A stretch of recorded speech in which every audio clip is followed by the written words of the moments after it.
লাইফে আসলে কতজন মানুষ সে তার পছন্দের কাজটা করতে পারে? আমরা যদি পার্সেন্টেজে হিসাব করি, এই প্রপোর্শনটা অ্যাকচুয়ালি খুবই লো। মানুষ বিভিন্ন কারণে তার পছন্দের ক্যারিয়ারকে সে চুজ করতে পারে না। কারণ পার্সোনাল সার্কামস্ট্যান্সেস হতে পারে, ফাইন্যান্সিয়াল রিজনস হতে পারে, অপরচুনিটির অভাব হতে পারে, ইনফ্যাক্ট সোসাইটাল প্রেশারও হতে পারে। কিন্তু জাস্ট ১ মিনিটের জন্য চিন্তা করে দেখেন, আপনি যদি এমন একটা কাজ করেন বা এমন একটা ওয়ার্ক আপনি চুজ করেন যেটা আপনার পছন্দের, যেখানে আপনাকে বারবার চিন্তা করতে হচ্ছে না যে আপনি কেন করতেছেন, তাহলে লাইফটা কতটা ইজি হতো না? আমরা হাফ অফ আওয়ার লাইফ আসলে স্পেন্ড করি পড়ালেখা, কাজ, ক্যারিয়ার পার্সিউ করার পিছে। কিন্তু কখনো এটা ভাবি না যে আসলে যেই জিনিসটা আমি পার্সিউ করতেছি সেটা কি অ্যাকচুয়ালি আমি চাই নাকি? এই কারণে অনেকেই তাদের ক্যারিয়ার ডিস্যাটিসফাইড থাকে। এর একটা মেজর কারণ যেটা আমি মনে করি সেটা হচ্ছে আউটকাম ড্রিভেন চিন্তা করা।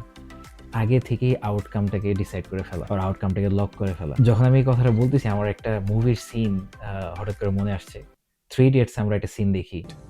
मेरा जन्म 5:15 पे हुआ और 5:16 पर अब्बा ने कहा मेरा बेटा इंजीनियर बनेगा।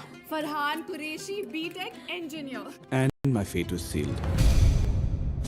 এই সিনের মধ্যে যখন বাচ্চাটা জন্ম নেয় তখন থেকেই ওর প্যারেন্টস বলতেছে যে আমার ছেলে ইঞ্জিনিয়ার হবে। সো এই যে আউটকামটা ফ্যামিলি থেকে আগে থেকেই লক করে দেওয়া হয়েছে যে আমার বাচ্চা জন্ম হওয়ার পরে সে ইঞ্জিনিয়ারই হবে। সো আপনার প্যারেন্টস আপনার জন্য যেই কোনো ডিসিশন নেক না কেন সেটা কোনো না কোনোভাবে অ্যালাইন্ড হবে ওই আউটকামের দিকে। আনফর্চুনেটলি বাচ্চারা জন্ম হওয়ার পর আসলে কেউ আমরা এটা নোটিস করি না যে আসলে তাদের ন্যাচারাল ক্যালিবারটা কোথায়। বেশিরভাগ সময়ই আমরা তাদেরকে লক করে দেওয়ার চেষ্টা করি, যেটা আসলে সোসাইটিতে নর্মালি প্রিভেলেন্ট। ইঞ্জিনিয়ারিং, ডক্টরি, ল পড়া or similar sort of fields, যেটা মেজরিটির কাছে popular and safer options as well. আপনার ফ্যামিলি যখন আপনার ক্যারিয়ার গোলস অ্যান্ড আপনার লাইফের ট্র্যাজেক্টরিটাকে আগে থেকে লক করে দেয়, এইটা এক ধরনের লিমিটেশনস অ্যাড করার মতো। আনফর্চুনেটলি ফ্যামিলিতে কেউ এটা কখনো জিজ্ঞেস করে না যে আপনি কিসে ভালো বা আপনার পড়ার ইচ্ছাটা কি, আপনার মোটিভেশনটা কোন জায়গায় পড়ার। অনেকে আছে যারা ক্রিয়েটিভ ফিল্ডে ভালো কিন্তু রেগুলার যেই ট্র্যাডিশনাল সাবজেক্টস এটাতে ভালো না, কিন্তু স্টিল তাদেরকে ফোর্স করা হয় যে ট্র্যাডিশনাল সাবজেক্টে ভালো করার জন্য। এখানে শুধু ফ্যামিলির দোষ না, এখানে আমি আরেকটা ফ্যাক্টর বলবো স্কুল। আমরা ছোটবেলা থেকে স্কুলে যখন যাই, বেশিরভাগ সময় school as an institution and ক্লাসরুমের যে টিচার, তারা বেশি ফোকাস করে বাচ্চাদেরকে ওই ডিরেকশনগুলোতেই নেওয়ার যেটা সোসাইটিতে popular and safer options. What if আপনি সেফার অপশনের জন্য বেল্টই না, এটা রেকগনাইজ করবে এটাকে? আনফর্চুনেটলি আমাদের কোনো ইনস্টিটিউশন এভাবে ডিজাইনই না। আপনি ছোটোবেলা থেকে যখন পড়ালেখা করতেছেন, এমন একটা সাবজেক্টের পিছে আপনি এফোর্ট দিচ্ছেন যেটা আপনার ভালোই লাগে না পড়তে। এখানে একটা বিষয় হচ্ছে যে আপনি যদি বেয়ার মিনিমাম ইন্টেলিজেন্ট হন বা অ্যাভারেজের থেকে একটু ইন্টেলিজেন্ট হন, আপনি যে কোনো জিনিস পড়লে সেটাতে একটা সার্টেন লেভেল পর্যন্ত এক্সেল করতে পারবেন।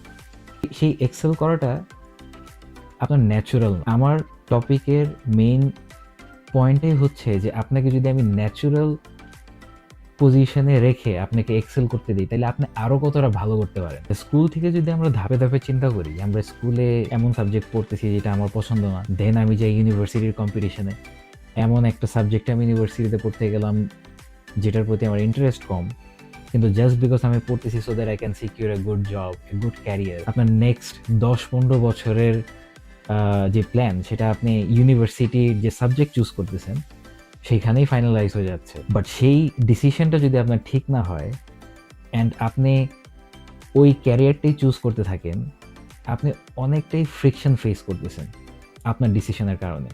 ওয়ারএজ আপনার কাছে চয়েস ছিল এমন কিছু পড়ার যেটা আপনার ন্যাচারাল ইনক্লিনেশন। ইউনিভার্সিটির পরে আসে জব। আপনি আপনার লাইফের ৮টা ঘন্টা অন অ্যাভারেজ, অনেকে আরও বেশি দেয়, আপনার জবের জন্য দিচ্ছেন, which is like 1/3 of your life daily. আপনি এমন একটা ক্যারিয়ার চুজ করলেন যেখানে আপনার ইন্টারেস্ট নাই, কিন্তু জাস্ট করতেছেন because you are getting a good paycheck, সেটাও আপনার লাইফকে অনেক ডিফিকাল্ট করে দেবে। সো ওই যে ছোটবেলা থেকে যে একটা আউটকাম লক করে আমরা আমাদের ক্যারিয়ার ডিসিশনস, আমাদের লাইফের ডিসিশনসগুলো নিতে থাকি, সেটাই ইভেনচুয়ালি লং টার্মে গিয়ে একটা নেগেটিভ ইফেক্ট দেয়। অ্যান্ড দ্যাট ইজ ওয়াই আমি বলতেছিলাম যে আউটকাম বেসিসে চিন্তা করাটা আমাদের সোসাইটির জন্য খুবই নর্মাল বিকজ আমরা চাই সেফ থাকতে, আমরা চাই যে এমন কিছু চুজ করতে, এমন একটা ক্যারিয়ার চুজ করতে যেটাতে আমাদের পে স্কেল হাই হবে, আমাদের সোসাইটিতে রেকগনিশন হবে। কিন্তু আমার কোয়েশ্চেন হচ্ছে অ্যাট হোয়াট এক্সপেন্স? আপনি কোন এক্সপেন্সে আসলে এই জিনিসগুলোকে পারসিউ করতেছেন? Is it at the expense of your own natural self? আচ্ছা, এই যে আমি বারবার বলতেছি সেফ অপশন চুজ করা, এইটা ভুল না, বাট এখানে আমার সিচুয়েশনটাকে বুঝতে হবে। একটা গ্রামের ছেলে বা একটা গ্রামের মেয়ে যখন পড়ালেখা করে, ডেফিনেটলি তারা একটা বেটার লাইফের জন্য পড়ালেখা করে, তাদের কাছে ওই চয়েসটা থাকে না। For them anything that gives them a better life is a good choice. আমি এই পপুলেশনের কথা বলতেছি না বা এই স্যাম্পলের কথা বলতেছি না, আমি বলার চেষ্টা করতেছি যাদের ওই প্রিভিলেজটা আছে to choose their own path. আপনার যদি সেই প্রিভিলেজটা থাকে তাহলে আসলে আপনার কি চুজ করা উচিত? তখন কি আপনার সোসাইটাল যেই common norms, traditional way of choosing a career, সেটা ফলো করা উচিত, নাকি অ্যাটলিস্ট আপনাকে একটা সুযোগ দেওয়া উচিত নিজের ন্যাচারাল ইনক্লিনেশন, নিজের যে ন্যাচারাল চয়েস সেটাকে টেস্ট করার? আমি আমার পার্সোনাল এক্সাম্পল দিই। আমি সায়েন্সের স্টুডেন্ট ছিলাম, আমি অনেকটা বছর সায়েন্স নিয়েই পড়ালেখা করছি। আমি কম্পিউটার সায়েন্স নিয়ে আন্ডারগ্র্যাড করি, তারপরে আমি এই কম্পিউটার সায়েন্স আবার হাই স্কুল স্টুডেন্টদেরকেও পড়াই। কিন্তু একটা পয়েন্টে গিয়ে আমার কাছে মনে হয়েছে যে আমার মানুষের ব্যাপারে ভাবতে ভালো লাগে, সো আমার এমন একটা কিছু নিয়ে পড়া উচিত যেটা হিউম্যান সায়েন্স রিলেটেড।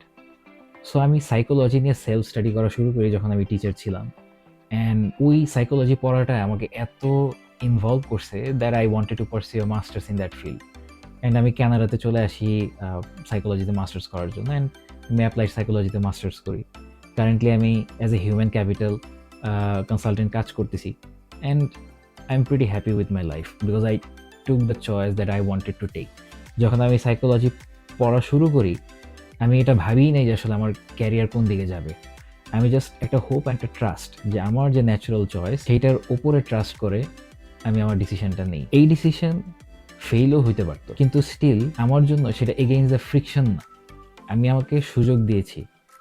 এই কারণেই আমার এই টপিকের মেইন সলিউশনটা হচ্ছে আমার পার্সোনাল লাইফ থেকে ড্র করা, যে আপনি আউটকাম বেসিসে চিন্তা না করে আপনি চিন্তা করেন যে আপনার ন্যাচারাল চয়েসটা কী, সেটাকে সুযোগ দেন, সেটাকে টেস্ট করেন।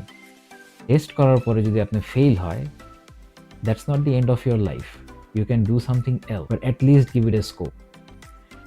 আনফর্চুনেটলি আমাদের সোসাইটিতে, Bangladeshi society specially, or any South Asian society, ইন্ডিয়াও হতে পারে, পাকিস্তান হতে পারে, আমাদের সোসাইটিতে ফেল করা যাবে না। That's the first thing that you have to keep in your mind. Fail করলে সমস্যা। আপনি যদি এই মাইন্ডসেট নিয়ে কোনো কিছু করতে যান, আপনি ডেফিনেটলি রিস্ক নেবেন না। হ্যাঁ, এবং কাদের কথা বলতেছি? যাদের রিস্ক নেওয়ার চয়েসটা আছে। আপনার যদি চয়েস থাকে, আপনি নিজেকে একটাবার সুযোগ দেন। ফেল হইলে ফেল হইলো, বাট যদি ফেল না হয়, সেটার যে আউটকাম সেটা লিপস অ্যান্ড বাউন্ডসে। ফার্স্ট অফ অল আপনার পার্সোনাল স্যাটিসফ্যাকশন থাকবে that you took your own decision and you tried something that you wanted to. আর দ্বিতীয়ত হচ্ছে, যদি সেটা ক্লিক করে তাহলে আপনাকে আপনার লাইফে এগেইনস্ট দ্য ফ্রিকশন কখনো যাওয়া লাগবে না। It will be a smooth selling. আপনি হয়তো বা ইনকাম কম করবেন, আপনার অন্যদের কম্প্যারিজন আপনার ক্যারিয়ারটা ডিফারেন্ট হবে, but that doesn't matter as long as you are doing well. সবাই যদি আউটকাম বেসিসে চিন্তা করতো, তাহলে আজকে না আমরা ক্রিকেটে সাকিব আল হাসানকে পাইতাম, না ফুটবলে মেসিকে পাইতাম, অথবা সচিন টেন্ডুলকার ক্রিকেটে থাকতো না। তারা সেটাই চুজ করছে যেটাতে তারা ন্যাচারালি ফিল করে, অ্যান্ড এইটা বেশি ইম্পর্টেন্ট। অ্যান্ড আমি এটা বিলিভ করি, আমি খুব একটা সাকসেসফুল না, ডিসেন্টলি সাকসেসফুল, বাট আপনার সাকসেসের যে ডেফিনেশন সেটা ফ্রিকশনলেস হওয়া উচিত, not with the friction. So if you have a choice, choose the decision that makes you feel well.